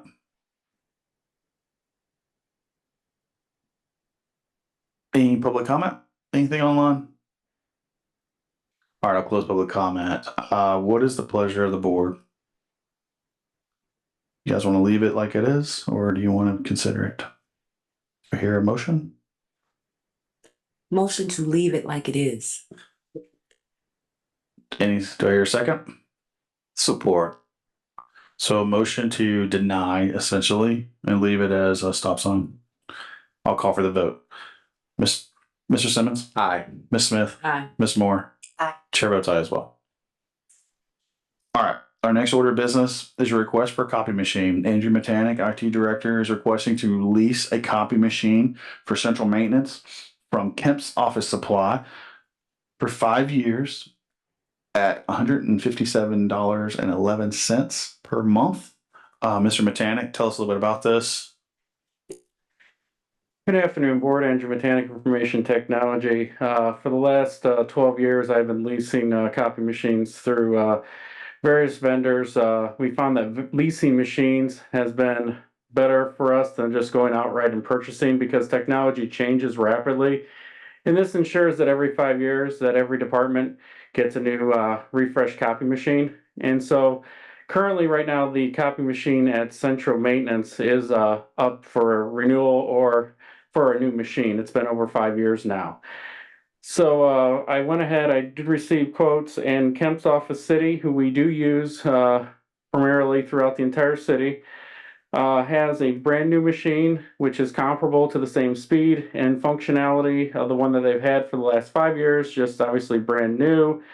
And for a new lease for 5 years would be $157.11 per month. And our current lease that we currently pay right now for central maintenance is $150.85. For about $6 more a month, we're getting a brand new machine. And with that lease, we're going to ensure that we are not going to have any type of repair parts, concerns, anything like that. If we have a problem, we can just go ahead and, get somebody out there right away at no additional cost to us. Also, if it's something that's catastrophic failure, we just can get a new machine right away. Actually, with this new machine, we're going to see some slight prices that cost benefit from cost per page. Central Maintenance doesn't do a lot of volume, so I don't think it's probably going to make up to $6 in savings because we're looking at fractions of a cent savings. But it's also going to give Daryl and his crew over at Central Maintenance just a little bit more functionality, a little bit better resolution for their scanning needs and so forth. So I'm just for tonight, for your consideration, just going ahead with a new lease for a copy machine for Central Maintenance. Any questions of Mr. Metanek? Seems pretty straightforward. Motion to approve. Oh, let me open it for public comment. Any public comment? Any public comment, anything online? Okay, I'll close public comment. Here, Motion to approve. do I hear a second? Support. I hear a second, motion and a second. I'll call for the vote. Mr. Simmons? Aye. Ms. Smith? Aye. Ms. Moore? Aye. Chair votes aye as well. Thank you, Andy. Thank you. Next order of business tonight is a mobile food vendor license. Michael Schick, Cook Street Cafe is requesting a mobile food vendor license for 1 year, and you will be located at 4411 Inn and Suites. Mr. Schick, the floor is yours. Tell us a little bit about what you're requesting. Hi, how you doing? Yeah, this is actually a renewal. It's our second year doing this. We had it last year. Want to redo it again this year. It's been very successful for us. We're planning on eventually, hopefully, building a standing restaurant one day, but this is doing pretty good for us right now. Sure. We're doing breakfast for the community out there. Everyone in that whole area passes through, and yeah, pretty much it. I guess I would just add that we have reviewed this and it is zoned appropriately for it's in I think a B2 use there. Yeah. So obviously you can have restaurants sit down. Obviously there's the Inn and Suites there right now. Yeah. I get the symbiotic relationship that you have with that. Any questions of Mr. Schick before opening up for public comments? I'll open it for public comments. Yeah, Tommy Kolovic, 1316 Ohio Street. I think the council should approve where you just can let them leave their food truck there instead of having to bring it there in the morning, do their food service, drive it off the back, and then set it back up the next day. You know, that's kind of a poor and unsuccessful business model. We've already proven it's kind of a health hazard and a fire hazard. Just let them leave that there. I know in Chicago, that's how they do. You go in, their restaurant is basically the kitchen is the food truck, kind of like we're willing to do with Moe's Mediterranean Bricks Tasting Room. You know, what you do is you go in there and you order off I got a QR code for their menu, and you go out there, you can either order from the food truck or sit and eat outside, or you eat outside and they'll bring it to you. But I think we just let them leave their food trucks there. Thank you. Thank you for your comments. Any other public comments? Anything online? Any other public comments here in the audience? Okay, hearing none, close public comments. Any comments from the board? I know that you've been there for a while and it seems to be pretty successful, and I've talked to the owner there and he's pretty happy with you being there as well. So any comments from the board? Do I hear a motion? Motion to approve. Support. Call for the vote. Mr. Simmons? Aye. Ms. Smith? Aye. Ms. Moore? Aye. Chair votes aye as well. Thank you. Thank you. Thank you for following your paperwork and going through the motions. Thank you so much. Appreciate it. Okay, next order of business is a policy update. We have Miss Robin Barzoni Tillman, Transit Director, is requesting to update the policy as requested by the federal regulations, Regulation 49 CFR Part 673, to ensure public transportation providers develop and implement an agency safety plan, or otherwise known as an ASP. Correct. Ms. Tillman. Good evening again. As you can see, this is our second update to this policy. The original one was approved by the board in December of 2020. The changes to this document are on page 1 through 8 and page 10. We had to include the infectious disease and agreed to follow the guidance of the CDC or the state regulations, whatever our governing state is. Can you tell us a little bit, just in a nutshell, you don't have to go into great detail, what exactly is an agency safety plan from the standpoint of transportation? Well, we have to start from the beginning. We have to have our committee, it's like in place, and it's like we have to open it up to the public input for safety issues, just like Mr. Prespolinski brought to us. Any individual or resident or person can submit a safety, identify a safety hazard, and it's like we're required to assess it. And it's like we have a matrix as far as from the minimal safety risk to a high level of safety risk. And then all this goes into a plan and it's approved by it's approved by an association with the federal government. Absolutely. And it's like, and we're required to act. And it's like, for example, it's like if we come back and we deem that bus shelter to be unsafe, it could be catastrophic. It's like we have to act. Yeah. And we have to document that. And this is because we receive federal funds for our transit. Correct. department. Absolutely. With that, any questions of Ms. Tillman? Or Director Tillman? Okay, I'll open up for public comment. Any public comment? Anything online, Drew?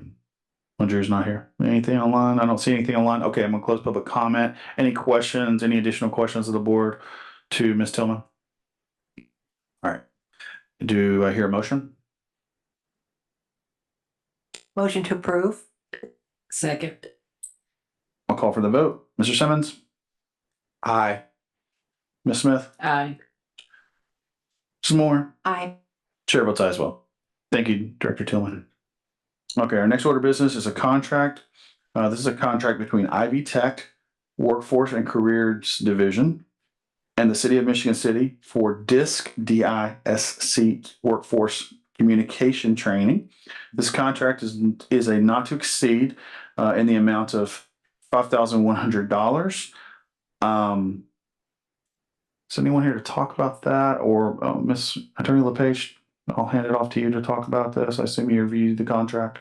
I have, it's very simplistic. This and the next two, if I can, just. Absolutely. explain- Let's knock explain them out. all- Absolutely. all out. Mayor previously requested some ARPA funding, which was approved for leadership and development training. So Ivy Tech has established these kind of leadership and development training for the city for the next 3 here. I believe the DISC would be for employees within the city to learn about leadership styles and how to better get along with other different leadership styles within the city. So this, well, actually all 3 of them are internal contracts to deal with those in supervisory and department head positions.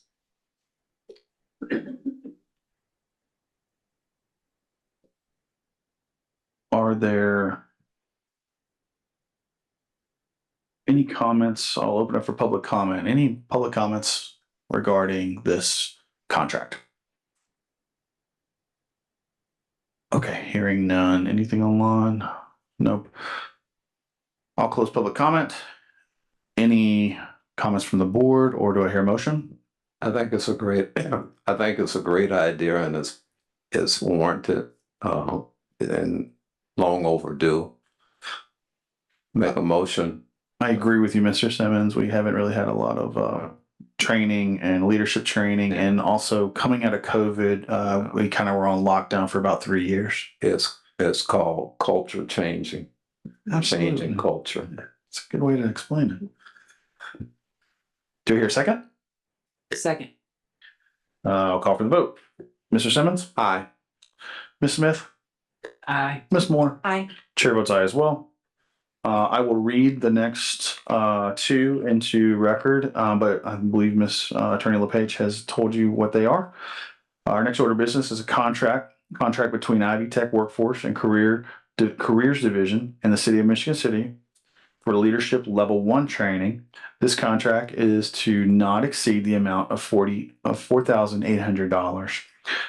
Are there any comments from the board? Okay, hearing none, I'll open it up for public comment. Any public comment? Anything online, Drew? Okay, I'll close the public comment section. I'll entertain a motion. Motion to approve. Do I hear a second? Second. Call for the vote. Mr. Simmons? Aye. Ms. Smith? Aye. Ms. Moore? Aye. Chair votes aye as well. Next order of business is a contract between Ivy Tech Workforce and Career Division and the City of Michigan City for leadership level 2 training. This contract is to not exceed the amount of $4,300. Is there any comments from the board? Hearing none, I'll open it up for public comment. Any public comment? Anything online, Drew? Okay, hearing none, I'll close public comment. I'll entertain a motion from the board. Do I hear a motion? Motion to approve. Do I hear a second? Call for the vote. Mr. Simmons? Aye. Ms. Smith? Aye. Ms. Moore? Aye. Chair votes aye as well. Our next order of business is a vendor license request. Logan Barrett, TAR Roofing, is requesting a solicitor vendor license for 1 year for storm damage restoration. Is Mr. Barrett here? Please come forward.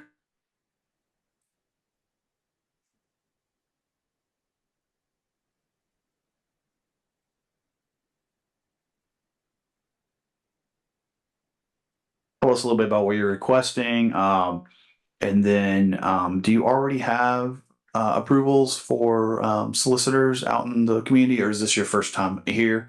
And then okay. And how many are you requesting? My name's Logan. I reside at 506 Fernway Road. We do have ties to the community. We're local. Me and my partner, we're requesting our licenses. We do have other ones in Chesterton, and we have the Pine Lake one, which is you buy it by the day. So yeah, we're just local. We have ties here. We're trying to help the community. Are these 2 licenses just for you and your partner? Yes. Okay. We're the only two. Any comments from the board? Were you gonna address anything on your application here about correcting any of the information? Yes. Okay, thank you. Hello, I'm Jeremy 201 May Ave here in Michigan City. There was a discrepancy on our application with a felony that's on my record. The felony is over 10 years old. I didn't disclose it. I've already started the expungement process. With the conviction being over 10 years old, I didn't think I had to disclose it with it coming off right here in the next few weeks. So I'd like to apologize for that. And if necessary, make an amendment to our application. Even if it's to take me off and only grant the license to Logan here, that would help us and our company a lot. Sorry for the inconvenience. I think you can just verbally amend. I'm okay with that. I appreciate it. Is everything else in order, Ms. LePage? Have you had time to review this? Okay. Any other questions from the board before I open it for public comment? Anything else? Okay, I'm gonna open it for public comment right now. Public comment? Yeah, Tommy Clobbie, 1316 Ohio Street. Let's make this the last one. This is going to be a nuisance. Just a reminder, there's no marketing material or handbills to be left to the residents. There's no soliciting sticker in the sign on the end of the door. That means go take a hike. And if the resident asks the solicitor to leave, that means go take a hike. Thank you. Any other public comments? Anything online? I don't see anything online or anyone's hands raised. With that, I'm going to close public comments. Is there any other discussion from the board, or do I hear a motion? And to clarify, this would be just for the 2 of you to do this. There will be no other people out there, if you will. Just question. That's perfectly fine with us. We are the only 2 that at any point would be doing so. Thank you. Thank you. Do I hear their thought from the board? Do I hear anything from the board?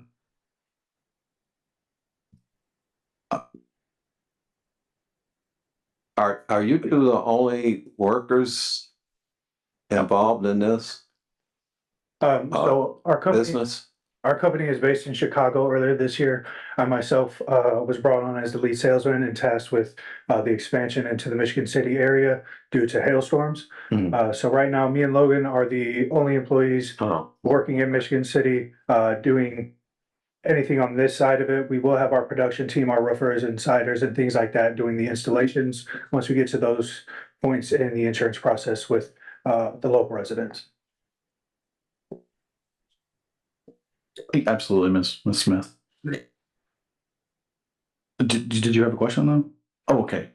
Motion to approve. Do I hear a second? Support. I'll call for the vote. Mr. Simmons? Aye.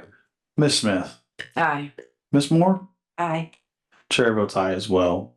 We appreciate you guys coming to us. Thank you. Thank you. Thank you all very much. Okay, our next order of business, payroll docket for June 28th, 2024. Do I hear a motion? This would be for city payroll, police pension payroll. Do I hear a motion? Motion to approve. Do I hear a second? Second. Call for the vote. Mr. Simmons? Aye. Ms. Smith, Aye. Ms. Moore, Aye. chair votes aye as well. Next order of business is our claims docket for July 15th for 2024. Do I hear a motion on that as well? Motion to approve. For a second? Support. Motion a second. Call for the vote. Mr. Simmons? Aye. Ms. Smith? Aye. Ms. Moore? Aye. Chair votes aye as well.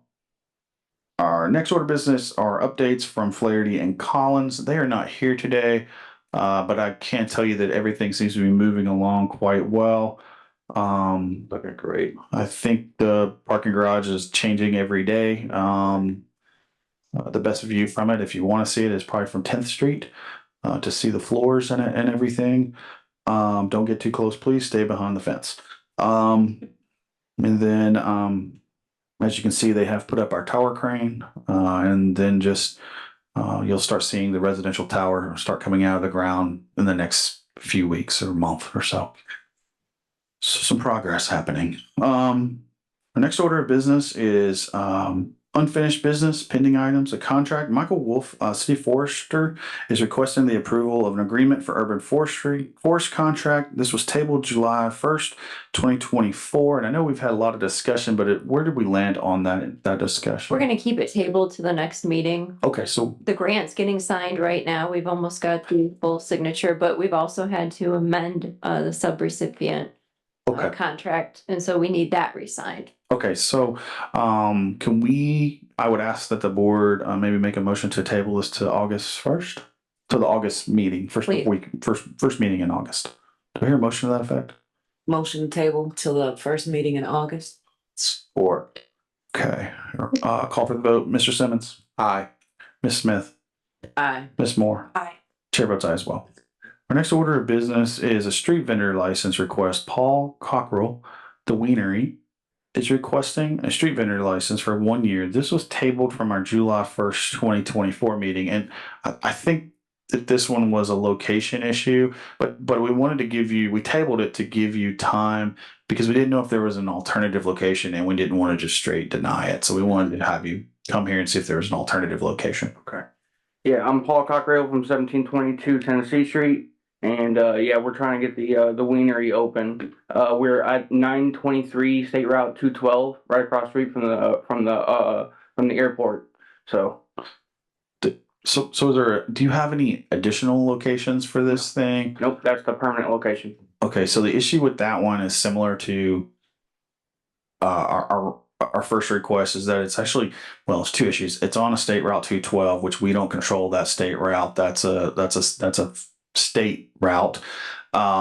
Secondly, it's zoned residential there, so you couldn't operate that business from there. That's why I didn't want to straight deny it. I was hoping I could have an additional location for you where we didn't just say, hey, start over. Would there be an alternative location?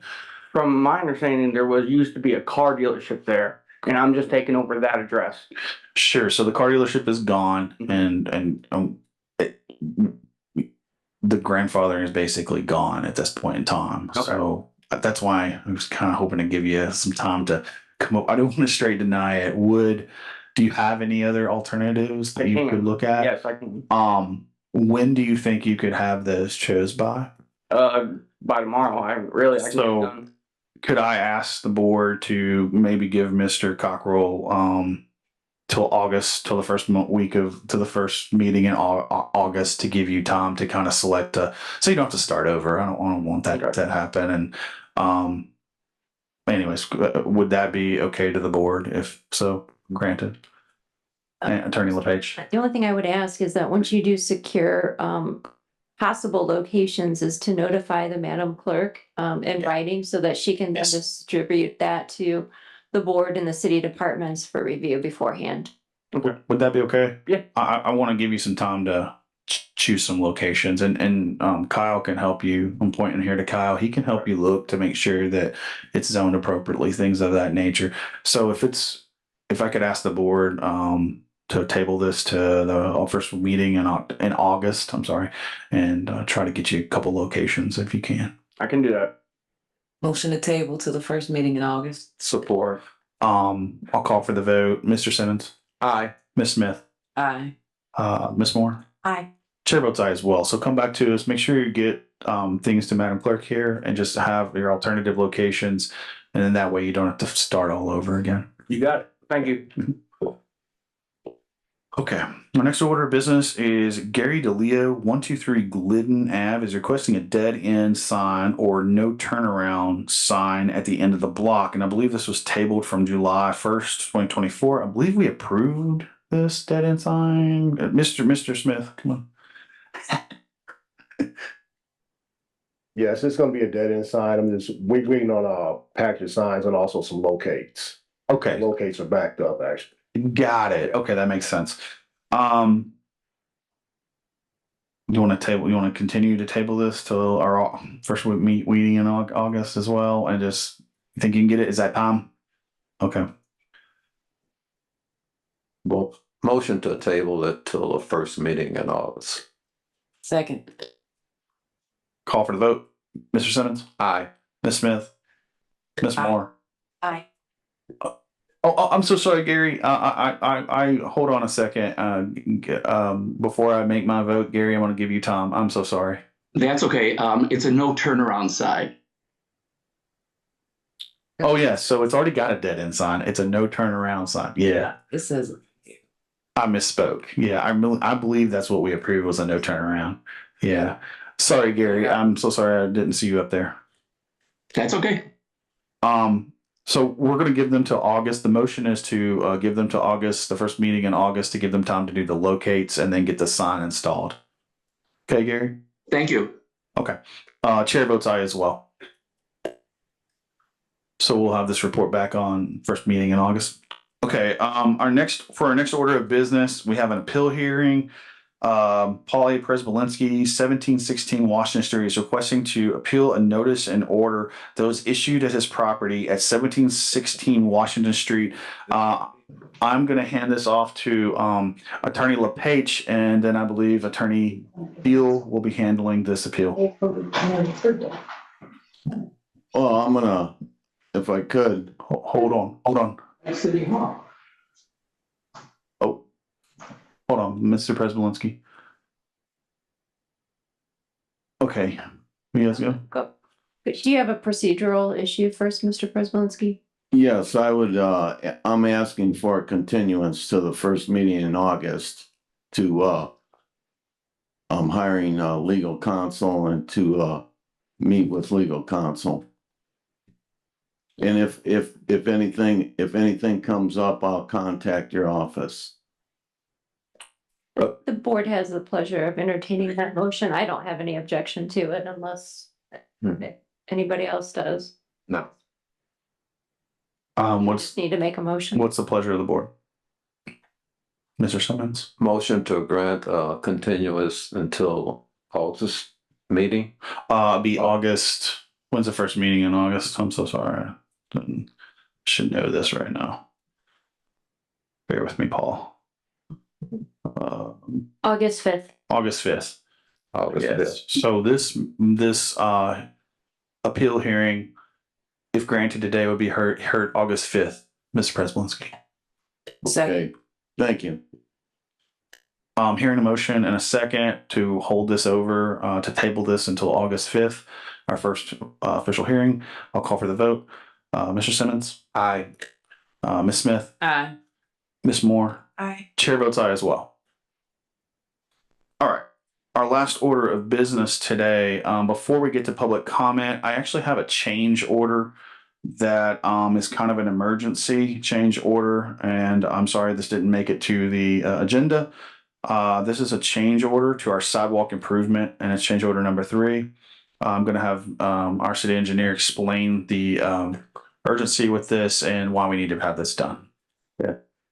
This is on, oh, shoot, what's the street next to Saints? I didn't bring my. Hold on. Change order. Hold on. 520 Esther Street. Thank you.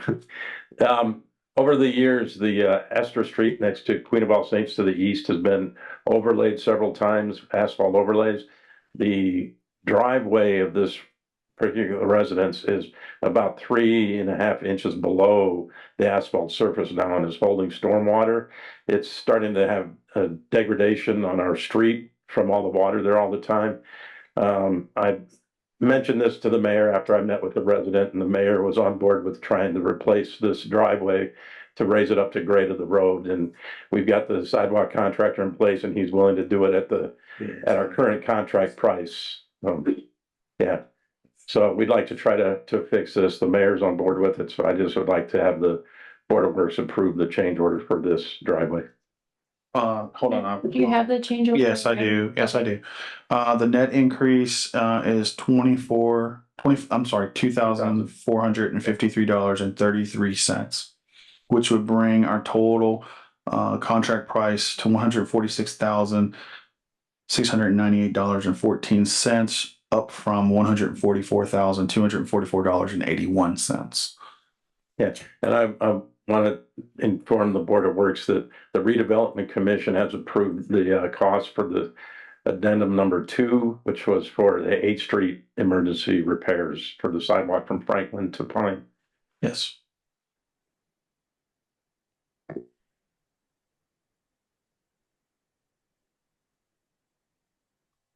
I believe Mr. Warner would love to see this get approved so that he could move forward with making this request to the contractor. And get Motion this to done. approve. Support. Hearing a motion in a second, I'll call for the vote. Mr. Simmons. Aye. Ms. Smith. Aye. Ms. Moore. Aye. Chair votes aye as well. Thank you for bringing this to us. Thank you, Board. Thank you. At this point in time, I will open it up for public comment. Is there any public comment? Yeah, I'd like for some of these food vendor operators to maybe consider, maybe having a spot on the west side of Michigan City. Now, let's face it, the way I see it, the west side, I can't think of any section of any city in Northwest Indiana that's more underserved than the west side. It's a food desert, it's a fuel desert, it's a secondary public education desert, you name it. We got a west side zoning map that probably goes back to the Francis Feder administration of the 1950s. That's all I'd like to say. Thank you. Thank you. Any other public comment? Yeah, City Councilman Don Przybylski, 215 Gardena Street. One thing I did notice with the C&O Railroad crossing repairs that, and I know that Board Member Simmons mentioned, I don't know, a couple months ago that they were in town and they got their ties spread out and putting rails down and that. Well, I see the work's done on, I don't know, Risky Ave, Greenwood Ave, but I haven't seen, and I don't see the C&O in town right now, and I don't see any ties there or anything. But the one that's the worst and it drew everybody's attention is Woodland Ave. I just want to make sure that the board, if they have anything to do with that they keep that out in front of them as a moving target to make sure that the C&O gets back in town by winter time to get that done. Otherwise, we're going to have another problem for a longer time. Thank you.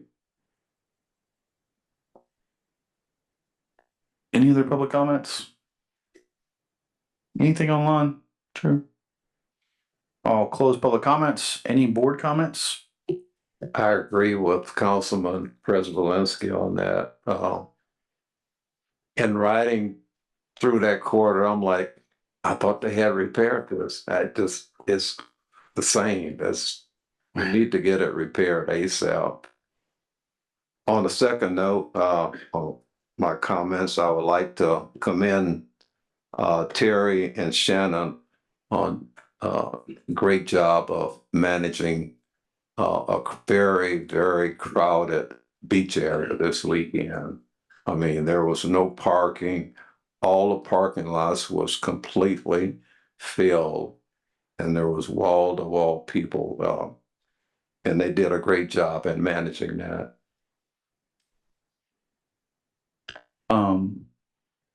Yeah, I would just like to echo that too. I'd like to thank our EMA for helping out with 4th of July as well. I really appreciate them doing that and managing kind of the You Are Beautiful site. If it's not managed, it'll just get crazy over there, and drove by and it was packed. So I really appreciate them doing that. Any other board comments? All right, hearing none, I'll entertain a motion to adjourn. Motion to adjourn. Support. With that, we'll close this meeting. Thank you.